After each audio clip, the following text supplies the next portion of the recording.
abta ugu xanuunka badan gabdhaha waa in ay daacad u noqoto nin aanay jeclayn. Gabadha cafiska badani waa tan ceebta ninkeeda ku eegta il keliya, tan kalena isku qabata. Waxaan ahay gabar qurux badan, qalbi wanaagsan oo xitaa hooyada ka jecel. Waa sidaad aragtida gabdhuhu ku wajahaan ninka. Gabadha sharta badani haddii ay wax jeclaato, dadka kale ayay dishaa. Gabadha sharafta samaha badani haddii ay wax jeclaato, nafteeda ayay dishaa.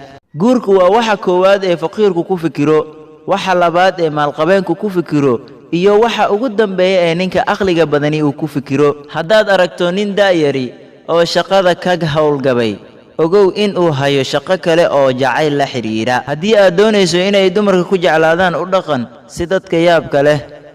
Waxa aan garanayaa nin caadooyin dadka ka yaabiya lahaa.